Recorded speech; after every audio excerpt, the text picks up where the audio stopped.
Welcome back. Our next story is about a Moses Lake woman who is in need of a heart transplant. She is currently on a waiting list for a heart donor. Reporter Jeff Chu has her story. Crystal Scott is fighting for life. She needs a heart transplant. Just this week, Crystal left her family's home in Moses Lake for an appointment at the University of Washington Medical Center after her condition worsened.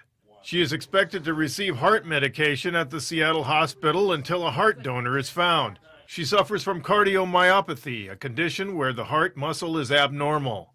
Crystal's declining health forced her to leave the Moses Lake hair salon she loved working at for 9 years. She described her heart condition last week at home with her family.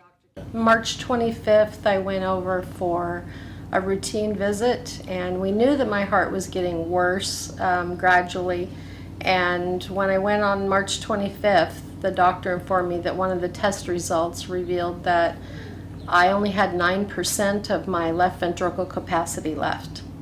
A normal person has between 50 and 60%. The mother of 3, who was diagnosed in 2000, is on the medical center's heart transplant program's waiting list for a heart donation. Crystal says she is fortunate to have her family nearby. I have a very good support system. I have 3 children, and all of them are very, very helpful, along with my husband, trying to make sure that I don't worry about very much, but that's really hard.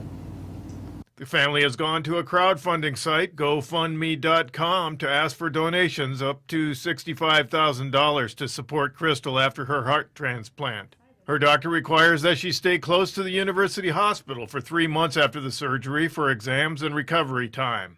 It will burden the family with lodging, food, and travel expenses.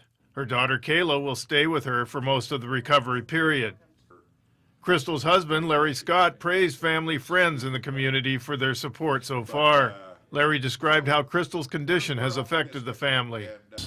Been very, very trying. I try to shelter her from as much as I can to take some of the burden off her. And to be honest with you, without the kids, without the rest of the family, I don't know what a person would do. Daughter Kayla, who will be in charge of her mother's recovery following the transplant, said her love of social media led to the family starting up a GoFundMe.com campaign.